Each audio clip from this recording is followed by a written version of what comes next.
Hey there folks, Jake from CertainTeed here. I wanted to take the time in this video to go over how to select the proper base sheet in our Flintlastic SA series. Of the three bases and Interply sheets that can be used, there's some confusion on when you should use which ones where. So in this video I'm going to conference in and ask some questions of our technical field support supervisor. He's in Pennsylvania. His name's Joe Thompson. If you've ever called our technical support line, you may have gotten to Joe. Joe's an expert on this, and he's going to help us figure out which base sheet or Interply sheet to use on what application in our Flintlastic SA series. And we'll call Joe right now. Okay, Joe, you there? I'm here. All right, Joe. So I introduced you to the group. You're our, what's your title with CertainTeed? So my title is Commercial Roofing Supervisor, Technical Field Support. So you're kind of the go-to know-it-all guy that us territory managers go to, right? Yes. The know-it-all guy, I don't know about that so much, but I know enough to answer the questions. Perfect. Okay, so in a couple of the previous videos, I've gone over our Flintlastic SA series with nail base, ply base, and mid ply. And in those videos, I kind of discussed a little bit of what their uses are, but I wanted to take the time to really put together this video to help our distribution partners and our roofing contractors know when and where they should be using which of our base sheets. So I'm going to ask you a few questions if you're down for it. All right, let's do it. Okay, so the first one we did was nail base, and what do you feel like is its primary usage in our Flintlastic SA system? So the primary use for Flintlastic SA nail base would be on any project that has a nailable substrate that's not going to have any insulation and or a cover board. So by nailable substrate, I'm speaking of a wood deck, a lightweight insulating concrete deck, gypsum deck, or even a tectum deck. Okay. Now, so the primary use I see in this has been used in a lot of residential applications, correct? But it's not only a residential product, right? That is correct. So it is not solely for residential applications. I think the reason why you may see that or have that opinion is because most residences have a wood deck and they're not looking to insulate on the exterior. Most of their insulation is going to be in attic space. It's going to be in the interior. But we see the Flintlastic SA nail base used on larger commercial buildings. Of course, it's on a case-by-case basis, but it's to answer your question, it is not solely a residential application product. Awesome, awesome. So what kind of commercial products or projects do you feel like nail base is going to be used on? So what I see is, again, nailable substrates that don't don't have a requirement for additional insulation or any insulation. I also see it on some projects that do require a higher uplift. Now, that's not to say they need to use the nail base if there's a higher wind uplift requirement for the project, because we do have high uplift testing for SA ply base and SA mid ply applications, but some of our testing will let you know that you will need to use that Flintlastic SA nail base. Okay, and when using nail base, what do you think are the top three most common mistakes that maybe contractors call in with or distribution guys ask you about? So the first one I would say with the nail base is exposure. If you look at all of our literature at the current time, we don't recommend nor do we allow staged applications for any of our installations, but specifically for that Flintlastic SA. So what do you mean by staged application? Staged application, whereas you install the base sheet, leave it exposed, come back maybe a day or two later, then install your Interply or your cap sheet. Right. So that's what I mean by kind of staged application. Okay. So you need to put out whatever amount of our base sheet or Interply, what you're going to actually cap that same day, right? That's what our requirements are as of today. And another reason for that is if you think of that nail-based product, how are you installing it? You're nailing it down. Right. So being that the nail base is not a self-healing sheet, and by that I mean once you penetrate through that sheet does not heal around that nail. Mm-hmm. If there is a weather event that comes in, rain or snow or whatever the case may be, it's not waterproof at that point with just the nail base installed. Excellent. Okay. Now, what other mistakes do you see some of our roofing contractors make when using nail base? The next I would say would be unapproved fasteners. And what I mean by that is plastic cap and nail. Right. So while we do have great uplift and great adhesion in our Flintlastic SA family, when you incorporate a plastic component into that, in this case a plastic cap and nail, we do not stick to plastic. So I know some other manufacturers in the market allow that. As of today, CertainTeed does not. We do not stick well to it. And then also, we find that the attachment that you're getting with a metal cap and nail is a little bit better than what you get with plastic. Right. I always try to tell the contractor that the first thing that's going to give in that system when they use plastic caps is that plastic cap's going to release from the nail. So all you have holding down the nail base is just the teeny tiny little head on that plastic cap nail, which isn't a lot to hold down any kind of base sheet to a deck. Is that how you kind of take it too? Yeah. Okay. That is correct. And what other mistakes do you think we can avoid in our Flintlastic? And the last one I would say with the nail base is laying out your first sheet. Now, when you're laying out and when you're staging your rolls up on the project, you don't want to have a stacked lap at any point in the situation. And what I mean by that is all of our sheets have the same width. So if you were to roll out an entire width of our nail base and lay an entire width of our SA cap over top of it, you're creating a stacked lap there. Sure. And an issue with a stacked lap is, say you have an open side lap on that cap sheet, and there's a rain event, and it rains and it leaks, it's going to travel right down because you're stacking that lap. So by staggering or using a half sheet or whatever to start your nail base, you're staggering that side lap, right? You're staggering that side lap, and also you're slowing if there is an open lap. If there is a leak, you're slowing it by stack. So what's going to happen is if your cap sheet side lap opens and it starts to travel with the slope of the structure, you're hoping to slow that where it doesn't present itself as a leak into the structure. Okay. Anything else you feel like we need to know about nail base? That seems to be, the primary questions that I receive monitoring our commercial technical services line. I would say that we do have great literature pieces. Our marketing team has put together a lot of great literature pieces on all of our lines, but specifically on the Flintlastic SA. Right. And what we have for that is a Flintlastic SA brochure specific to the Flintlastic SA line that goes on a step-by-step application procedure with some nice diagrams in there, pretty much everything that you need to know in regard to installing Flintlastic SA. We also have some installation videos. Those are going to be updated shortly.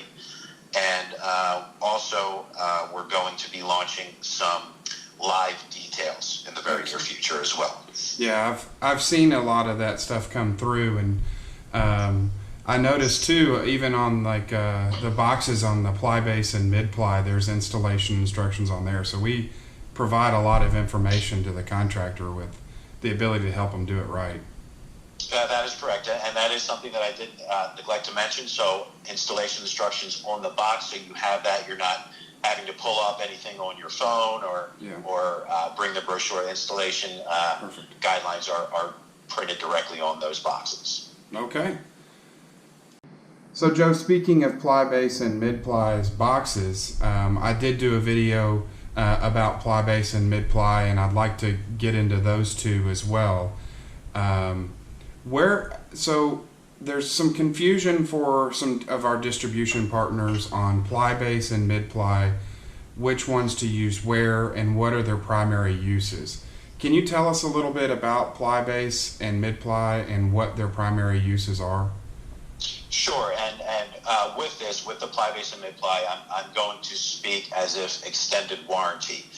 So extended warranty coverage. So what I mean by that is NDL warranties or our limited warranty on systems. Right. So with that being said, primary use for ply base and mid ply would be as a base ply over approved substrates.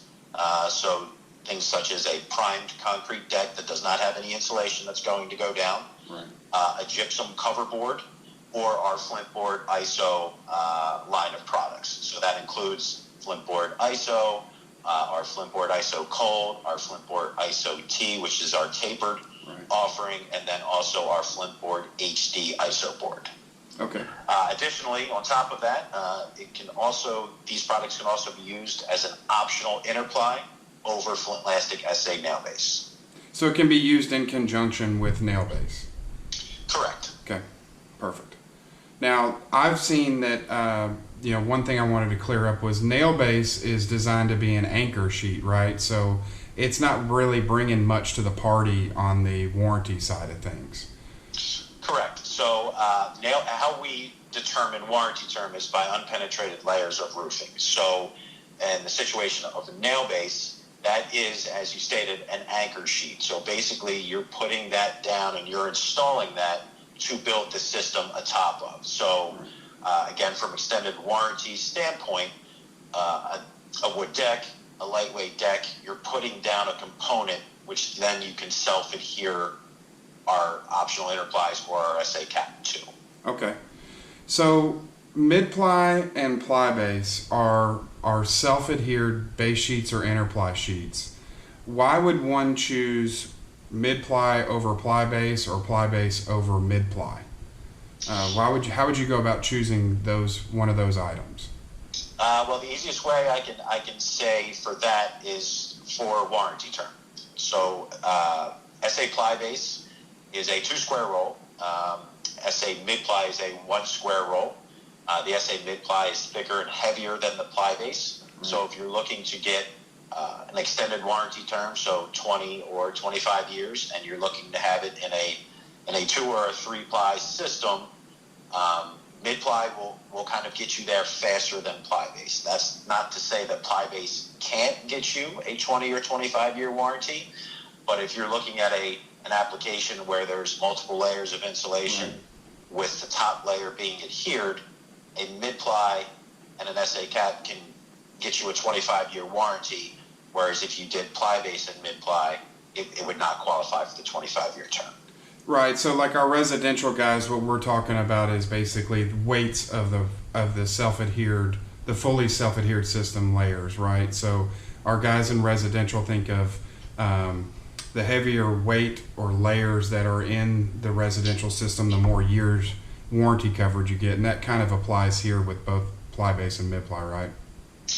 Correct. So using the term that we like to use at CertainTeed with that good, better, best, you could kind of build your system as nail base and cap as good, SA nail base, SA ply base, SA cap as better, and then SA nail base, SA mid ply, and an SA cap as your best offering. Cool. Excellent. Thanks for clarification there. Now, one thing I get a lot of questions on, especially with mid-ply and ply base being adhered, is primer or no primer. When do we use primer? When do we not use primer on these two products? Okay, so when installing it, as we discussed earlier, when installing it all in the same day, there is not a primer that's required on the ply base or the mid-ply. Okay. That being said, that's taking into account that there's been no compromise to the top surface of that blue film if you're installing over nail base. Of course, you'll want to sweep or use a blower to make sure that there is no contaminant in there, there's nothing loose, any dust or debris, that could kind of break that bond, but they're not required on the SA ply base or the SA mid ply before you install the SA cap. It's available. If a contractor wants to prime that is not going to be detrimental to the roof system. They can certainly do that. But I will say primer is required on all metal flashing components. I know that's not kind of what we're discussing today, right, but I don't want anyone to think that there's no primer required with this system. Right. Yeah, I know primer is a big deal on the metal component piece. Now, where do you feel like mid-ply, ply base are designed for within strictly commercial projects? Where do they thrive? So they thrive again would be based on the warranty term that's required for the project. And then also you can get to, if you start to talk about specifications, which a lot of times architects will have specs for larger commercial projects, if they require a 3-ply system as opposed to a 2-ply system. Right. You also have to take into account uplift and fire rating.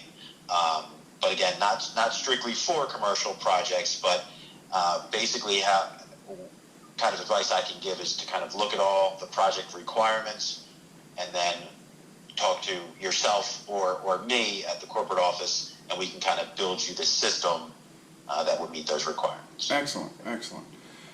Where again, like we talked about with nail base, where's the most common mistakes with ply base and mid ply? Most common mistakes with ply base and mid ply is I'll say all three at the same time: exposure.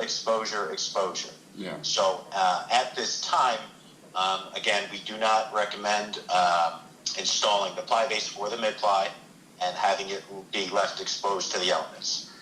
We understand that that's perfect world thinking.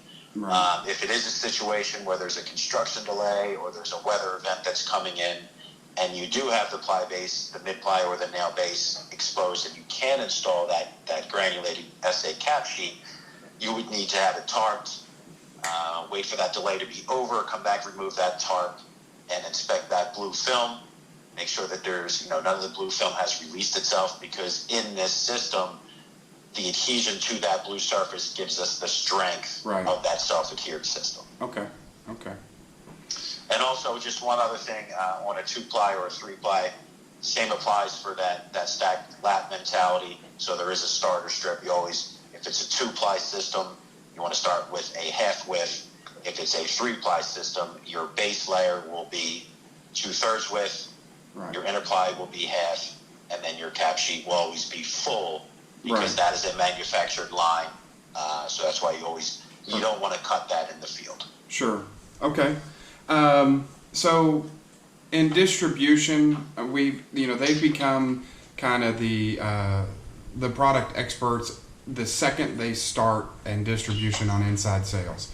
So how do we direct them to figure out the correct option for our roofing contractors? What questions do they need to be asking?